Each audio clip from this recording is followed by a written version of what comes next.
விருகாவூர் மாணவர்களுக்கு வணக்கம். இப்போ டெவலப்மெண்ட் ஆஃப் ஆன்தர் மட்டும் நான் உங்களுக்கு என்ன பாயிண்ட்டோ அது இந்த வீடியோவில் ஷார்ட் அண்ட் ஸ்வீட்டாக சொல்லிடுறேன். இப்போ ஒரு ஃப்ளவரில் ஸ்டேமன், இந்த மகரந்த தாள்னு சொல்லுவாங்க, ஸ்டேமன். இந்த ஸ்டேமனுக்குள்ளார அதாவது இது ஆன்தர் லோபுன்னும் இது வந்து ஃபிலமெண்ட்டுன்னு சொல்லுவாங்க. இந்த டியூப் மாதிரி இருக்கிறது ஃபிலமெண்ட்டுன்னு சொல்லுவாங்க. சரிங்களா? இந்த ஆன்தர் லோபை கட் பண்ணோம்னா அப்படியே உங்களுக்கு இந்த பிக்சர் பாருங்கள், இந்த சைடு இந்த பேஜில் இருக்குது. ஓகேவா? இதை வந்து கட் பண்ணால் இந்த மாதிரி ஷேப்பில் இருக்கும். இதுக்குள்ளார தான் நமக்கு போலன் கிரைன்ஸ் இருக்கும். அப்போ இந்த போலன் கிரைனு எப்படி வளருது அப்படின்றத தெரிஞ்சுக்கிறதுக்காக இந்த ஆன்தர் எப்படி உருவாகுது அப்படின்றத நம்ம தெரிஞ்சுக்கணும். சரிங்களா? ஸோ அதுதான் இந்த டெவலப்மெண்ட் ஆஃப் ஆன்தரில் நம்ம படிக்க போகிறோம். அதுக்கு முன்னாடி ஆண்ட்ரோஷியம்னா என்னன்றதை ஒரு சின்னதாக நம்ம தெரிஞ்சுக்கலாம். ஆண்ட்ரோஷியம் வந்து இந்த ஸ்டேமன்ஸ் எல்லாம் இருக்குது பாருங்கள், இந்த மாதிரி ஒரு ஸ்ட்ரக்சரை தான் நம்ம ஆன்தர்னு சொல்கிறோம். 1 2 3 4 இது மாதிரி செட் ஆஃப் எல்லா ஆன்தரையும் சேர்த்தி தான் ஸ்டேமன்னு சொல்கிறோம். இந்த ஸ்டேமன் ஒன்று மட்டும் தனியாக எடுத்தால் அதில் இது வந்து ஆன்தர், இது வந்து filament. So anther and filament, yes, each stamen has anther and filament. அதுக்கப்புறம் அந்த ஆன்தருக்குள்ளார போலன் கிரைன்ஸ் இருக்கும். இப்போ நம்ம பார்த்தோம் இல்லைங்களா? இந்த போலன் கிரைனுக்கு இன்னொரு பேர் என்ன? மேல் கேமிட்டோஃபைட். அவ்வளோதான். இந்த 3 பாயிண்ட் எழுதிட்டேனாவே உனக்கு ஒரு 2 மார்க் ரெடி. ஆண்ட்ரோஷியம்னா என்னன்னு கேட்டாங்கன்னா, androecium is made up of stamen, first point. Stamen possess anther and filament, இது செகண்ட் பாயிண்ட்டு. அதுக்கப்புறம் அந்த anther consist of pollen grains, இது தேர்டு பாயிண்ட். இந்த போலன் கிரைனுக்கு இன்னொரு பேர் என்னது? மேல் கேமிட்டோஃபைட். மகரந்தம்னு சொல்லுவோம் இல்லையா, அதுதான் போலன் கிரைன். ஓகே, இந்த மகரந்தத்தை வச்சுருக்கக்கூடிய இந்த ஆன்தர் எப்படி டெவலப் ஆகுதுன்னு நம்ம பார்த்துடலாம். ஒரு ஆன்தர் வளர்கிறதுக்கு முன்னாடி இந்த மாதிரி ஷேப்பில் டிஷ்யூஸ் வந்து ஒரே மாதிரி இருக்கும், ஈக்குவலாக. அதில் எந்த ஒரு கலர் டிஃப்ரென்சியேஷனோ இல்லை சைஸோ எதுவுமே டிஃப்ரென்ஸ் இருக்காது, எல்லாம் ஒரே மாதிரி இருக்கும். இப்படி இருந்தால் அது பேர் ஹோமோஜீனியஸ் டிஷ்யூ. மாற்றமே இல்லாமல் அனைத்து செல்களும் ஒரே மாதிரி இருக்கிறத தான் நம்ம ஹோமோஜீனியஸ் அப்படின்னு சொல்கிறோம். சரியா? அப்போ ஒரு ஆன்தர் வளர்கிறதுக்கு முன்னாடி செல்ஸ் எல்லாம் ஹோமோஜீனியஸாக இருக்குது. அதுக்கப்புறமா இது வந்து ஒரு பார்டர் செல்லால் சரவுண்ட் ஆகிருக்குது. அதை தான் நம்ம என்னன்னு சொல்கிறோம்? எபிடெர்மிஸ்னு சொல்கிறோம். அப்போ யங் ஆன்தரில் என்ன இருக்கும்? ஹோமோஜீனியஸ் மாஸ் ஆஃப் செல் உள்ளாரையும் எபிடெர்மிஸ், இந்த பார்டரை வந்து எபிடெர்மிஸ்னு சொல்கிறோம். இது செகண்ட் பாயிண்ட்டு. தேர்டு, இந்த ஆன்தர் வளரும் பொழுது இந்த ஸ்டேஜில் சும்மா ஒரு ஸ்கொயர் மாதிரி இருக்கா. அதுக்கப்புறம் கொஞ்சம் வளர்ந்த பிறகு 4 கார்னர்லேயும் 4 லோப் லைக் ஸ்ட்ரக்சர் ஃபார்ம் ஆகுது. அதை தான் சொல்கிறாங்க 4 லோப்டு ஸ்ட்ரக்சர். இது தேர்ட் பாயிண்ட்டு. நெக்ஸ்ட்டு, இந்த லோப்ஸ் வந்து ஹைப்போடெர்மல் செல், அதாவது எபிடெர்மிஸ் சொன்னோம் இல்லையா, எபிடெர்மிஸ்க்கு கீழே இருக்கிறது ஹைப்போடெர்மஸ்ன்னு சொல்லுவோம்.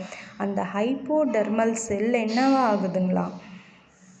ஹைப்போடெர்மல் செல்ஸ் பெருசாகுது, என்லார்ஜ் ஆகி அதனுடைய நியூக்ளியஸ் பெருசாகுது. இந்த செல் தான் என்ன ஆகுது? ஆர்கிஸ்போரியமாக மாறுது.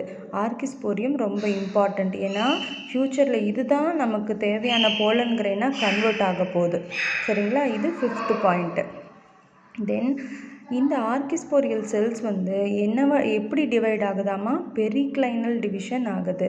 பெரிக்ளைனல் டிவிஷன் ஆகிறது அப்படின்னா, ஒரு செல் இப்படி ஸ்கொயராக இருக்குதுன்னு வச்சுக்கோங்க, இந்த மாதிரி நடுவில் இப்படி பிரிஞ்சால் இது பெரிக்ளைனல் டிவிஷன். சரிங்களா? இப்போ இந்த ஒவ்வொரு செல்லும், இந்த ஆர்கிஸ்போரியல் செல்லு இப்படி நடுவில் பிரியுது. அந்த பெரிக்ளைனல் டிவிஷன் ஆன உடனே it forms a primary parietal cell towards epidermis. இப்போ இந்த ஒரு செல்லை எடுத்துப்போம். இந்த ஒரு செல் வந்து இப்படி பிரியுதா, பிரிஞ்சு இந்த இடம், இந்த மேலே இருக்கிறது வந்து பிரைமரி பரேட்டல் செல். அடுத்து கீழே இருக்கிறது பிரைமரி ஸ்போரோஜீனியஸ் செல். பிரைமரி ஸ்போரோஜீனியஸ் செல். இந்த பிரைமரி பரேட்டல் செல் பின்னாடி ஆன்டிக்ளைனலாகவும் பெரிக்ளைனலாகவும் டிவிஷன் ஆகி எபிடெர்மிஸ் வரும். அதுதான் இங்கே காமிச்சிருக்காங்க. பிரைமரி பரேட்டல் செல் எபிடெர்மிஸாக மாறுது. அதே பிரைமரி ஸ்போரோஜீனியஸ் செல்லுன்னு சொன்னோம் இல்லையா, அதுதான் என்ன ஆகுது, ஆன்தராக மாறுது. ஸோ 8 பாயிண்ட் வந்துருச்சு. இப்போ நெக்ஸ்ட்டு இந்த பிரைமரி பரேட்டல் செல் நம்ம முன்னையே சொன்னோம் இல்லையா, பெரிக்ளைனல் அண்ட் ஆன்டிக்ளைனல் டிவிஷன் ஆகுது. இந்த மாதிரி செல்லு இப்படி நடுவில் பிரிஞ்சு அது பெரிக்ளைனல். இது இப்படி மாதிரி நடுவில் இப்படி மேலேருந்து கீழே பிரிஞ்சு இது ஆன்டிக்ளைனல் டிவிஷன். இப்படி டிவைட் ஆகும் பொழுது நமக்கு என்ன கிடைக்குது, anther valves, endothecium, middle layer, டபீட்டம் and beriberi centre வருது. அது பார்த்திங்கன்னா இந்த டயக்ராமில் அழகாக உங்களுக்கு மென்ஷன் பண்ணியிருப்பாங்க.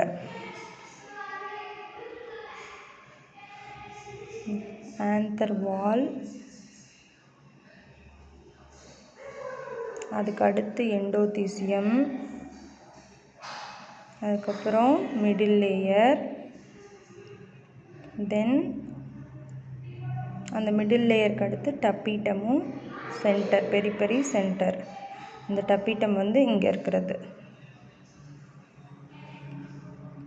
ஓகே, இந்த மாதிரி ஆந்தரனுடைய வால் ஃபார்ம் ஆயிடுச்சு. அடுத்து நமக்கு உள்ளே இருக்கக்கூடிய இந்த ஸ்போர்ஸ் எப்படி ஃபார்ம் ஆகுதுன்றதை தெரிஞ்சுக்கணும். அதுக்காக தான் மைக்ரோஸ்போரோஜெனிசிஸ். இதில் பார்த்திங்கன்னா ஒரு ஹேப்ளாய்டு மைக்ரோஸ்போர் எப்படி உருவாகுது அப்படின்றது தான் microsporogenesis. Formation of haploid microspores எதிலிருந்து, from diploid microspore mother cell. Okay, இப்போ ஹேப்ளாய்டுனா என்ன, டிப்ளாய்டுனா என்னன்னு ஒரு டவுட் வரும். ஹேப்ளாய்டுனா இதில் n நம்பர் ஆஃப் குரோமோசோம், அதாவது ஒரே ஒரு குரோமோசோம் செட்டு தான் இருக்கும். இதில் 2 குரோமோசோம் இருக்கும். டிப்ளாய்டில் 2 குரோமோசோம் இருக்கும், 2.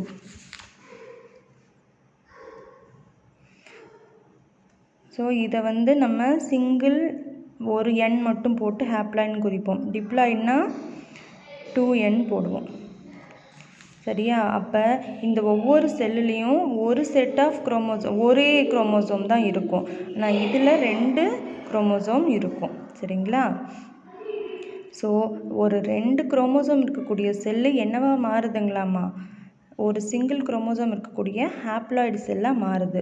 So formation of haploid cell from diploid cell is called microsporogenesis.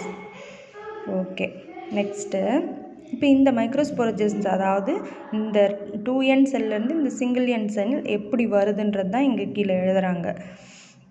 இதில் ஒரு பிரைமரி ஸ்போரோஜீனியஸ் செல்லு என்னவா மாறுதாமா, மைட்டாட்டிக் டிவிஷன் நடந்து ஸ்போரோஜீனியஸ் டிஷ்யூவாக மாறுதாமா. ஒரு சிங்கிள், இங்கே இருக்குது பாருங்கள், ஆர்கிஸ்போரியல் செல்லு, திருப்பி அது என்னவா மாறுது, ஸ்போரோஜீனியஸ் செல்லாக மாறுது. இந்த பிரைமரி ஸ்போரோஜீனியஸ் செல்லு அது எப்படி நமக்கு ஸ்போராக மாறுது அப்படின்றது தான் இங்கே பேசுகிறாங்க.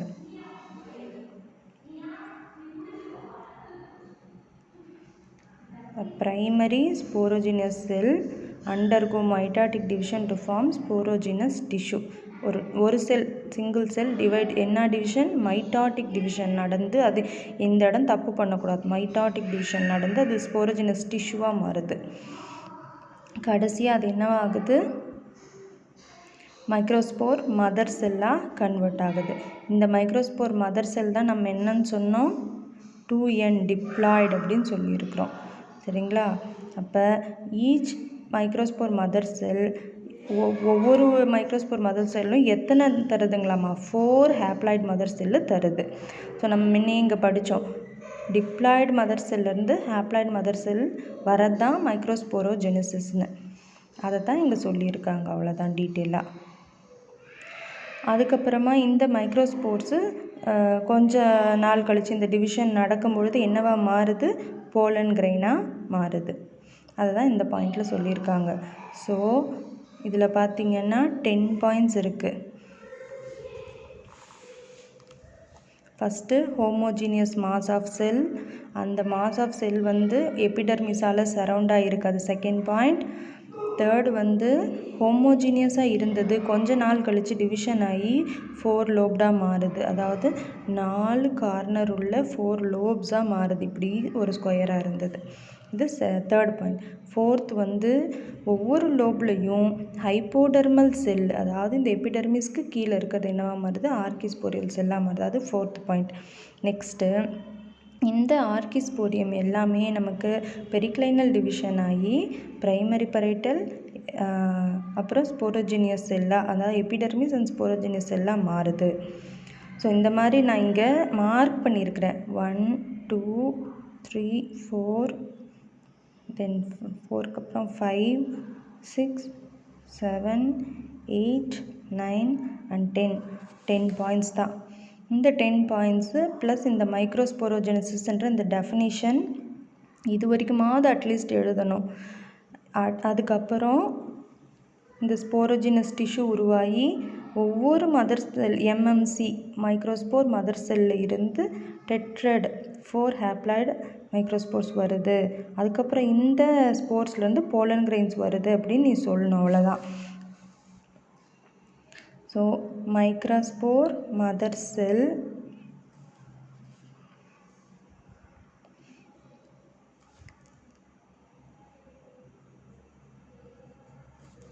அதிலிருந்து என்ன வருது, 4 என்னன்னா என்ன, ஹேப்ளாய்டு மைக்ரோஸ்போர் வருது. அதுக்கப்புறமா இந்த மைக்ரோஸ்போர்ஸ் என்னவா மாறுது, போலனாக மாறுது. இந்த அட்லீஸ்ட் ரொம்ப என்னால் எழுத முடியலைங்க மிஸ் அப்படின்றவங்க இதை மட்டுமாவது மென்ஷன் பண்ணணும். இது வரைக்கும் டெஃபினிஷன் எழுதிட்டு இதை எழுதி விடுங்க. அதுக்கப்புறம் இந்த ட்ராயிங்கை பார்த்து படிங்க, ஒரு லைனும் படிக்கும் பொழுது.